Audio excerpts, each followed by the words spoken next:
Parce que l'art et la culture innovent aussi loin des villes, le magazine Champs Libres explore les initiatives étonnantes au cœur des campagnes de la Nouvelle-Aquitaine.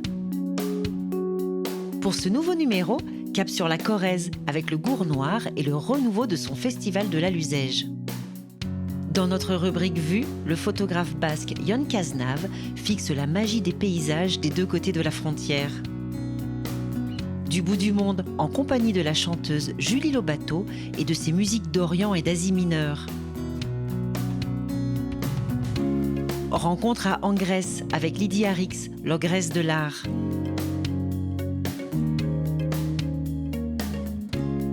Dans la rubrique Lue, Campagne, le roman plein d'humour de Mathieu Falcon. L'art contemporain au détour des chemins, c'est le pari de la forêt d'art contemporain dans le parc naturel des Landes de Gascogne.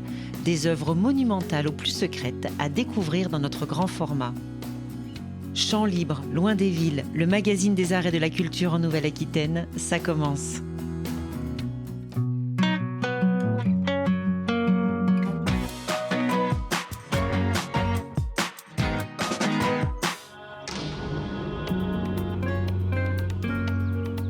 Le Gour Noir est l'épicentre du festival de théâtre de l'Aluzège, du nom de la rivière qui serpente en contrebas. Une chapelle du XIIe siècle, un site naturel magique, le silence de la nature pour une aventure initiée par de jeunes artistes il y a plus de 35 ans. Le festival de l'Aluzège est né en 1987 de la rencontre entre des jeunes comédiens dont j'étais et un territoire dont j'étais. Mon père, à l'époque, était maire du village de Lapleau, qui est la grosse commune à côté. Et avec son collègue maire de Saint-Pantaléon, ils nous ont tendu une perche en 1985 en disant, voilà, il y a ce site extraordinaire du Gour Noir qui est un peu enfoui sous les ronces. Est-ce que vous, jeunes artistes en début d'aventure professionnelle, vous avez envie de rêver à partir de ce site et d'en faire quelque chose? Alors on a dit ok, on va rêver.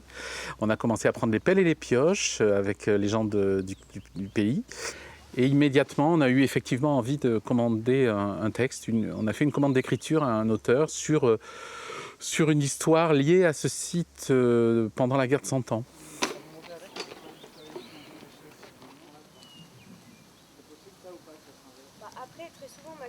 Tout le décor est là et on peut jouer d'ailleurs avec tout ça, tout ce décor, on peut monter partout, sauter, etc. Au-dessus de nous, il y a les étoiles, derrière nous, il y a la vieille église et de l'autre côté, il y a un vide infini. Enfin, donc du coup, on peut prendre avec nous toutes ces choses-là qui nous environnent et jouer avec et ça, c'est vraiment assez précieux, quoi. C'est une découverte tellurique, c'est une découverte cosmique. C'est un théâtre suspendu dans le ciel. Donc voilà, pour nous, c'était devenu un des plus beaux théâtres du monde, en fait.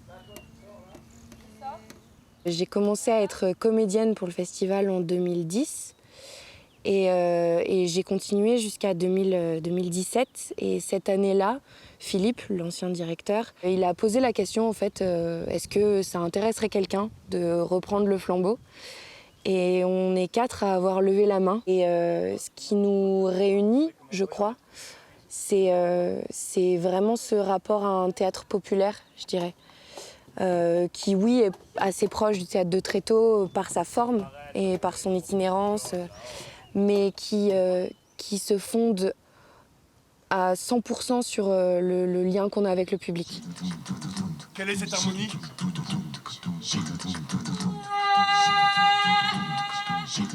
Mes bons amis, écoutez.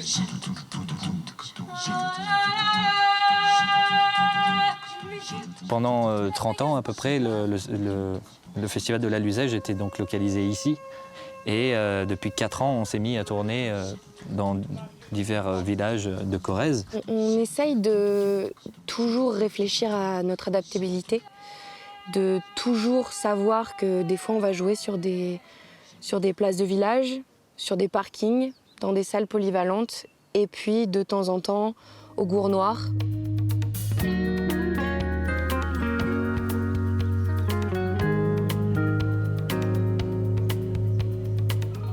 Faire du théâtre en Corrèze, je dirais qu'on ne l'a pas vraiment choisi.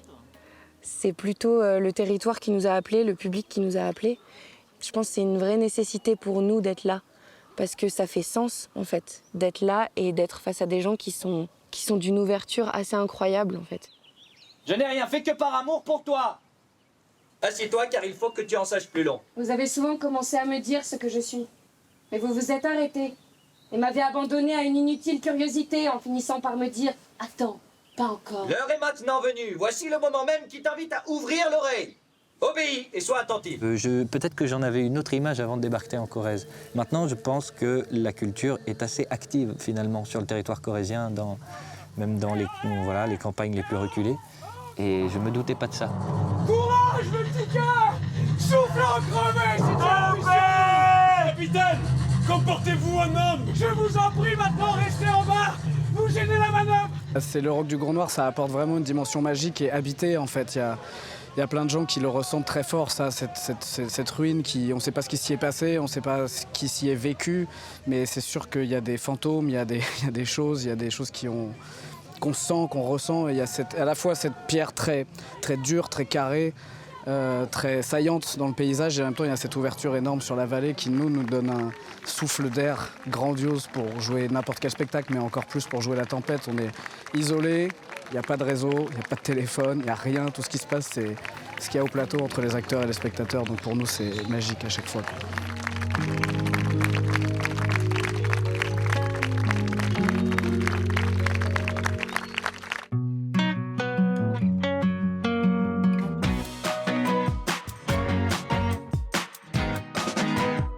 Avec la rubrique Vue, découvrez l'univers d'un photographe.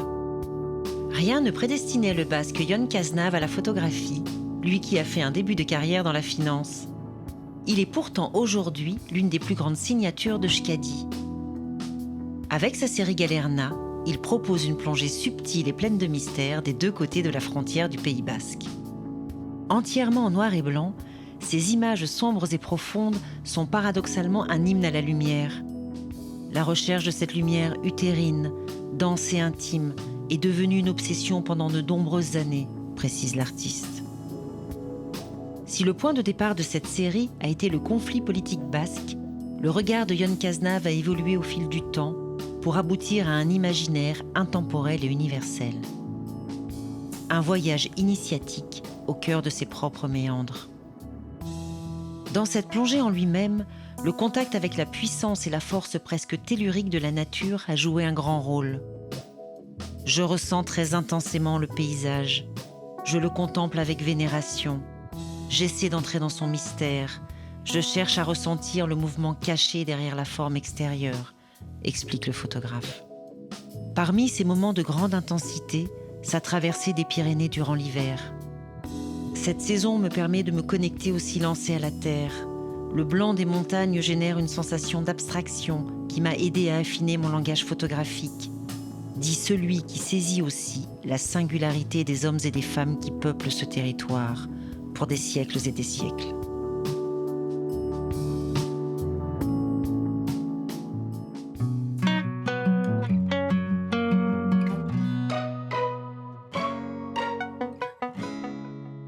Depuis Sort de l'Abbaye dans les Landes, connexion immédiate avec l'Orient et l'Asie mineure en compagnie des mélopées de Julie Lobato. Lobato, c'est un nom espagnol, donc j'ai pas du tout d'origine du Moyen-Orient. Mais en fait, je suis devenue musicienne en partant là-bas. J'ai d'abord fait un voyage en Grèce, invitée par un ami percussionniste. Et là, je suis tombée amoureuse des tambours. Et bon, bien sûr, j'étais aussi éblouie par la langue, des instruments que j'avais jamais vus. Et aussi, j'ai eu l'occasion d'entendre pas mal de chants en langue turque là-bas. Ensuite, je suis partie en Crète, dans un festival qui s'appelle Labyrinthe. Et là-bas, j'ai rencontré le maître de mon professeur de percussion qui s'appelle Zohar Fresco et d'autres musiciens qui venaient d'Israël. Et finalement, d'Athènes où je venais de m'installer, je suis partie là-bas et je suis jamais rentrée. Et j'ai passé 2 ans là-bas à étudier la percussion. Voilà. J'ai eu la chance aussi de partir en Azerbaïdjan 2 fois, où j'ai eu 2 professeurs de chant classique de Mougam. Et puis finalement, je suis revenue en France. Donc ici, on est à l'abbaye de Sordes, près de Pérorade, dans les Landes. Et le lieu, moi, je le trouve vraiment assez inspirant. Je sais pas, comme Ces grands espaces-là, on a envie de les remplir de sons, je trouve. Ça sonne bien et c'est vraiment agréable. J'ai l'impression que quand je chante là, sur la scène, ce chant, il y a tous ces gens aussi qui m'ont pris la main, qui m'ont montré, qui m'ont donné envie, qui m'ont touchée. Et voilà, c'est ça que je porte, en fait. C'est pas ma culture, mais c'est les gens que j'ai aimés, en fait, dans ces cultures. Voilà.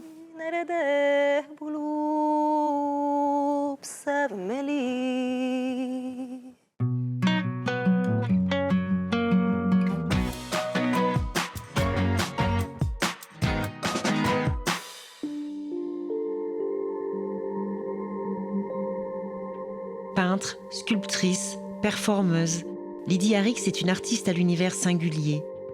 Connectée à la nature et au vivant, elle s'épanouit dans l'infiniment petit comme dans le gigantisme. C'est depuis son antre dans les Landes qu'elle imagine et réalise ses utopies les plus folles.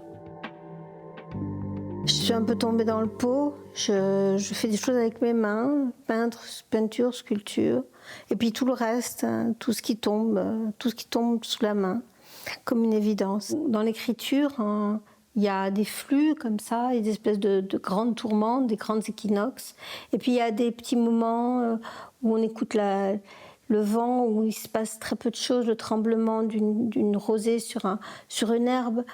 Donc toute la vie, c'est ça, c'est du gigantisme et du minimalisme. Donc faire des œuvres monumentales ou coudre des petits fils de pyrex sur des os et faire des choses très, très fragiles, presque sans cesse cassables, c'est une forme de méditation, ouais. Donc les petits neurones, je rêve qu'il y ait une espèce de petite soufflerie comme ça qui vienne les faire trembloter parce que ça les rend vivants comme si c'était des matières vivantes.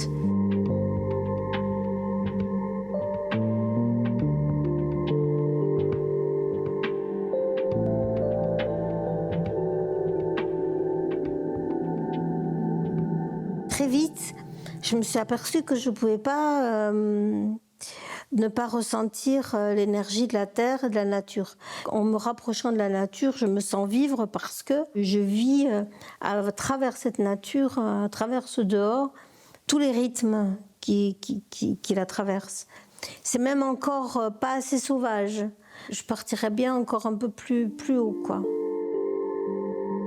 Depuis quelques années, Lydie travaille à des expositions monumentales dans des édifices prestigieux, comme pour le château de Biron ou encore pour le château de Chambord.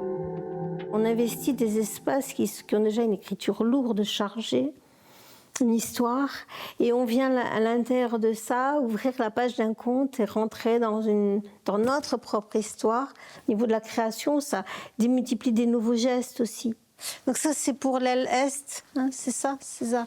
C'est sur une sorte de ramification de l'arbre, mais avec un côté très charnel, un peu sensuel aussi. Et puis c'est la première fois que je travaille des matières comme ça, bien peintes. J'avais jamais fait un truc pareil, comme une espèce de mosaïque. Avant de commencer, je ne sais rien. Je démarre, je me plante. C'est comme un train qui n'arrête pas d'avoir des ratés. Donc c'est très complexe.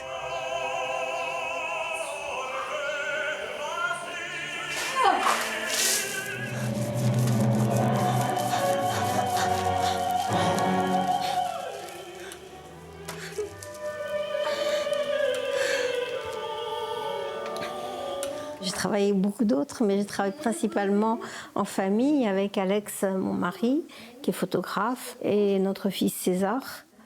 Et le fait d'être trois, c'est un grand luxe, quoi. C'est une fête. C'est magnifique. Oui. Wouhou! C'est magnifique.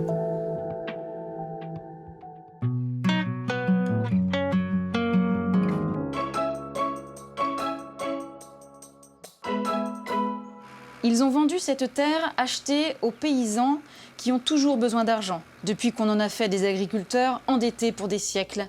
Vous le savez bien, vous, les jeunes. Mais vous n'avez pas idée de ce qu'on a payé, nous autres.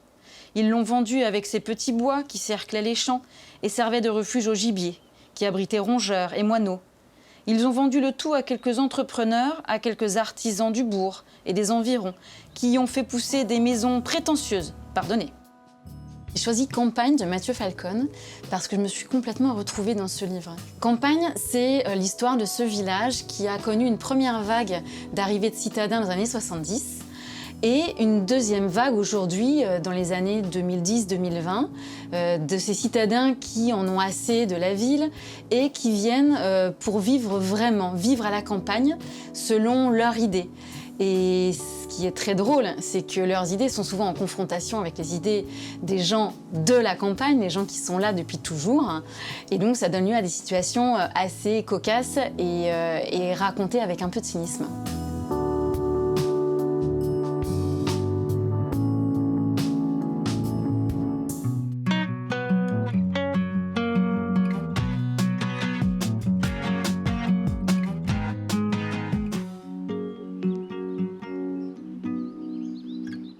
À cheval entre les Landes et la Gironde, la forêt d'art contemporain propose un parcours d'œuvres monumentales en pleine nature. Disséminées sur plus d'une vingtaine de communes, ces sculptures et installations sont une belle invitation à la découverte de l'art d'aujourd'hui, tout autant qu'un formidable projet de territoire. Déjà, elles sont toutes très différentes. L'environnement, les espaces sont tous très différents. Ce qui est bien, c'est qu'il y en a pour tous les goûts aussi. C'est qu'il y en a pour les grands marcheurs, il y en a pour ceux qui veulent tomber dessus tout de suite. Ça crée un rythme tout à fait différent d'une œuvre à une autre. Nous, dans la sélection des lieux pour pouvoir implanter une œuvre, on réfléchit beaucoup à ce qu'il y a autour en termes de patrimoine naturel bâti et l'artiste doit répondre au lieu. La dernière œuvre qu'on ait installée dans la chapelle de Bourricos, c'est un aérial en fait, qui a abrité une communauté de moines il n'y a pas si longtemps encore. Donc il y a une église, il y a plein de bâtiments, il y a une source miraculeuse, il y a le cimetière. Enfin, c'est un endroit vraiment magique avec un potentiel spirituel vraiment qui est palpable. L'idée du plafond est venue assez rapidement en venant ici. Cette chapelle est sans ornement à part 6 vitraux tout petits. Et du coup, l'idée de mon projet est de ramener de l'ornementation en fait au plafond. C'est pas de la peinture que je propose, c'est des panneaux de bois ajourés.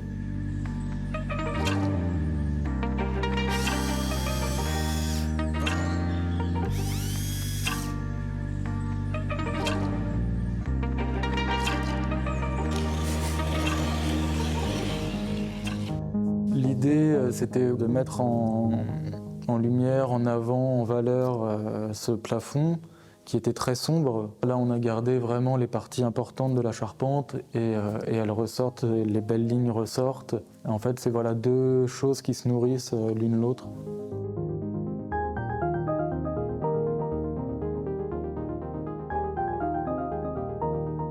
Le titre Aurore, du coup, évoque un lever de soleil sur l'horizon.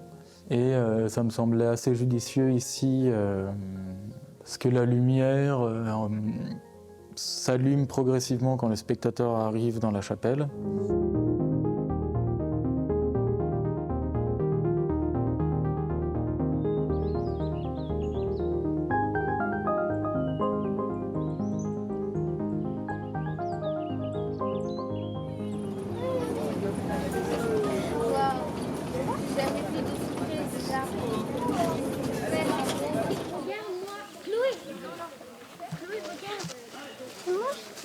Vous savez pas trop ce que vous venez faire ici alors? Non. On vient visiter, on vient. Il y a des œuvres dedans. Bien, bon ça va. Dans ce paysage, on voit quelque chose? Oui, au fond? Des barrières. Palissade. Une palissade, c'est exactement le mot que j'attendais. Mais les autres vont bien aussi, barrière, tout ça, ça m'intéresse. Soit vous pouvez dessiner ce que vous imaginez derrière cette palissade, cette barrière, ce bout de bois. Vous pouvez aussi écrire des mots de choses que vous ressentez en voyant cette image.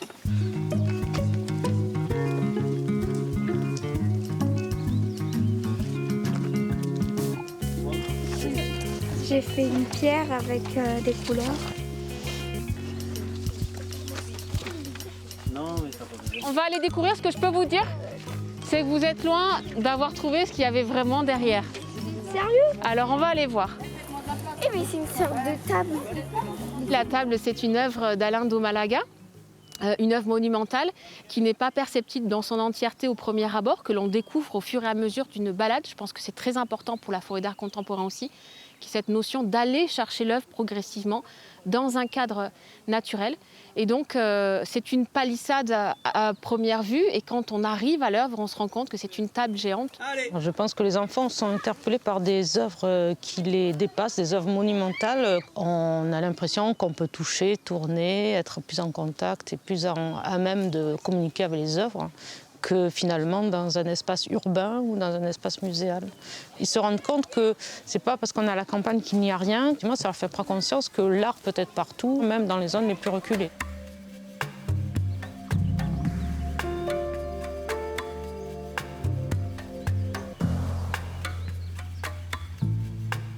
Tu vois, c'est ça que je te disais, ces gros chiens qui l'entourent. T'es contente, ça? Ah ouais. Une statue de Montier à la voie. Alors qu'il y a au-dessus. La voie.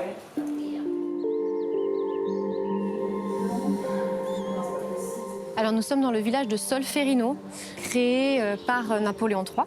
Et ici, on a un projet donc, avec la Forêt d'art contemporain et l'artiste Lou Andrea Lassalle. Donc on vient sur un temps de résidence, de réflexion. Elle est là pour quelques jours, pour ensuite progressivement, 2-3 ans, voilà, produire une œuvre qui sera la numéro peut-être 24, 25 ou 26 de la Forêt d'art.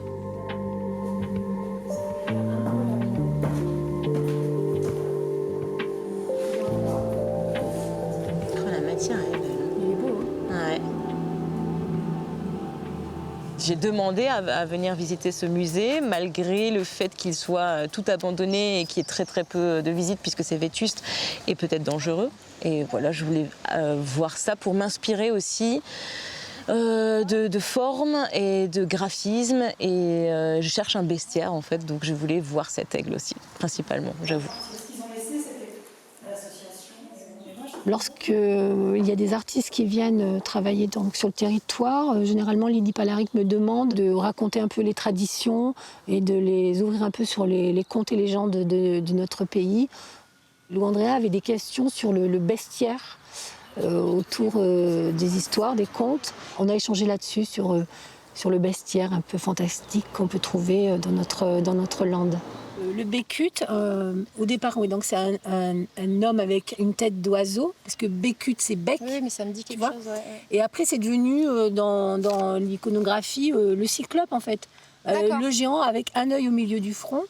J'ai envie de recréer autant du retour à la nature que aussi du lien de la population. Et qu'on ait vraiment une parade qui habite tout le territoire et pas juste par cette allée triomphante où Napoléon devait passer à l'époque. Et donc j'imaginais 2 bassins de chaque côté de l'église. Où est-ce qu'ils sont mes bassins? Ils sont là. Ah d'accord, ouais. Avec peut-être de la fausse végétation ou de la vraie végétation où on repasse dans l'eau comme avant, puisque c'est tout inondé aussi au niveau de l'église l'hiver souvent.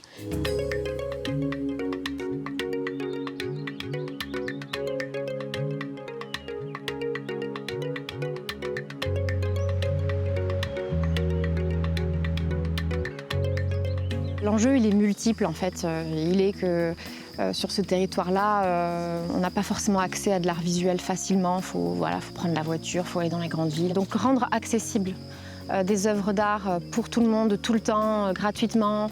Désacraliser cette espèce d'art contemporain dont on entend parler, qu'on ne comprend pas. Tout le monde a la réponse de savoir qu'est-ce que cette œuvre elle veut nous dire. C'est juste qu'il faut se la poser, la question.